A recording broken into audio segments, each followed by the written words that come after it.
ನಮಸ್ತೆ ಫ್ರೆಂಡ್ಸ್, ಇವತ್ತು ನಾವೊಂದು ಸೂಪರಾಗಿ ರಸಂ ಮಾಡುವ. ಈ ರಸಂ ಯಾರಿಗೆಲ್ಲ ಊಟ ಸೇರುವುದಿಲ್ಲ ಅವರಿಗೆ ಈ ಥರ ರಸಂ ಮಾಡಿ ಕೊಟ್ಟಿರುತ್ತಲ್ಲ, ಸೂಪರಾಗಿ ಊಟ ಮಾಡ್ತಾರೆ. ತುಂಬ ಸುಲಭವಾಗಿ ಉಂಟು. ಈ ಒಂದು 10 ನಿಮಿಷದಲ್ಲಿ ರಸಂ ರೆಡಿ ಆಗ್ತದೆ. ಲೆಮನ್ ರಸಂ ಹೇಗೆ ಮಾಡೋದು ಅಂತ ನಾನು ತೋರಿಸ್ಕೊಡ್ತೀನಿ, ಬನ್ನಿ ನೋಡೋಣ. ಒಂದು ಕುಕ್ಕರ್ಗೆ 2 ಗ್ಲಾಸ್ ನೀರು ಹಾಕಿ ಅದಕ್ಕೆ ಒಂದು ಟೊಮೆಟೊ ಮೀಡಿಯಮ್ ಗಾತ್ರದಷ್ಟು ಮತ್ತು ನೀರುಳ್ಳಿ ಒಂದು ಮೀಡಿಯಮ್ ಗಾತ್ರದಷ್ಟು ಕಟ್ ಮಾಡಿ ಹಾಕಬೇಕು. ಮತ್ತು ಬೆಳ್ಳುಳ್ಳಿ ಸಣ್ಣಗೆ ಜಜ್ಜಿ ಹಾಕಬೇಕು. 3 ಕಾಯಿಮೆಣಸು ಕಟ್ ಮಾಡಿ ಹಾಕ್ತಾಯಿದ್ದೇನೆ. ಹಾಗೆ ಕರಿಬೇವು ಸೊಪ್ಪು, ಕೊತ್ತಂಬರಿ ಸೊಪ್ಪು, ಟರ್ಮರಿಕ್ ಪೌಡ್ರು ಅರ್ಧ ಟೀ ಸ್ಪೂನ್ ಹಾಕಿ ಚೆನ್ನಾಗಿ ಮಿಕ್ಸ್ ಮಾಡ್ತಾಯಿದ್ದೇನೆ. ಕುಕ್ಕರಿನ ಮುಚ್ಚಳ ಮುಚ್ಚಿ 2 ವಿಸಿಲ್ ಆಗಲಿ. 2 ವಿಸಿಲ್ ಆಗಿದೆ. ಕುಕ್ಕರಿನ ಕ್ಯಾಪ್ ತೆರೆದು ನೋಡುವ. ನೋಡಿ, ಬೆಂದಿದೆ. ಇದಕ್ಕಿನ್ನು ಸ್ಮ್ಯಾಶರ್ನಲ್ಲಿ ಸ್ಮ್ಯಾಶ್ ಮಾಡುವ ಸ್ವಲ್ಪ. ಫ್ರೆಂಡ್ಸ್, ತೊಗರಿಬೇಳೆ ಇದರೊಟ್ಟಿಗೆ ಹಾಕಿ ಬೇಯಿಸ್ಕೊಳ್ಬೋದು. ನಾನು ಸಪ್ರೇಟಾಗಿ ಬೇಯಿಸಿದ್ದೀನಿ. ಈ ಚಮಚಲ್ಲಿ 2 ಚಮಚ ದಾಲ್ ಹಾಕ್ತಾಯಿದ್ದೀನಿ.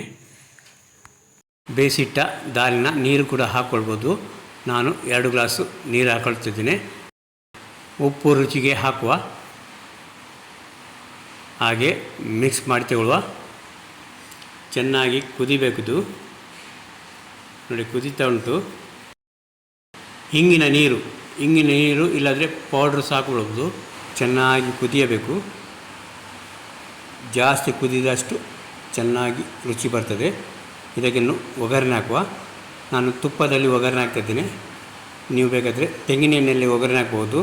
1/4 ಟೀ ಸ್ಪೂನ್ ಉದ್ದಿನಬೇಳೆ, 1/4 ಟೀ ಸ್ಪೂನ್ ಸಾಸಿವೆ, ಶುಂಠಿ ಬೆಳ್ಳುಳ್ಳಿ ಜಜ್ಜಿ ಹಾಕಿದರೆ ಸ್ವಲ್ಪ ಫ್ಲೇವರ್ ಬರ್ತದೆ. ಇದಕ್ಕೆ ಒಣಮೆಣಸು ಮತ್ತು ಕರಿಬೇವು ಸೊಪ್ಪು ಹಾಕಿ ಗ್ಯಾಸ್ನ ಫ್ಲೇಮ್ ಸಿಮ್ಮಲ್ಲಿಟ್ಟು ಒಗ್ಗರಣೆ ರೆಡಿ ಮಾಡಬೇಕು. ಇದಕ್ಕೆ ಹಾಕ್ಕೊಳ್ಬೇಕು. ನೋಡಿ, ಘಮ ಘಮ ಅಂತ ಪರಿಮಳ ಬರ್ತಾ ಉಂಟು. ಚೆನ್ನಾಗಿ ಮಿಕ್ಸ್ ಮಾಡಿಕೊಳ್ಳುವ. ಇದಕ್ಕೆ ಇನ್ನು 2 ನಿಂಬೆಹಣ್ಣಿನ ರಸ ತೆಗೆದು ಹಾಕುವ. ನಿಂಬೆ ರಸ ಹಾಕಿದ ತಕ್ಷಣ ಗ್ಯಾಸ್ ಆಫ್ ಮಾಡಿ ಮುಚ್ಚಳ ಮುಚ್ಚಿ ಇಡಬೇಕು. ಇಲ್ಲದಿದ್ದರೆ ಕಹಿ ಬರ್ತದೆ. ರಸಂ ರೆಡಿಯಾಗಿದೆ. ಬಾಯಿ ರುಚಿ ಇಲ್ಲದಿದ್ದಾಗ ಈ ಥರ ರಸಂ ಮಾಡಿ ಊಟ ಮಾಡ್ಬೋದು. ಈ ವಿಡಿಯೋ ನಿಮಗೆ ಇಷ್ಟ ಆದರೆ ಫ್ರೆಂಡ್ಸ್ ಜೊತೆಗೆ ಶೇರ್ ಮಾಡಿ, ಲೈಕ್ ಕೊಡಿ ಹಾಗೂ ಸಬ್ಸ್ಕ್ರೈಬ್ ಮಾಡಲಿಕ್ಕೆ ಮರೆಯಬೇಡಿ.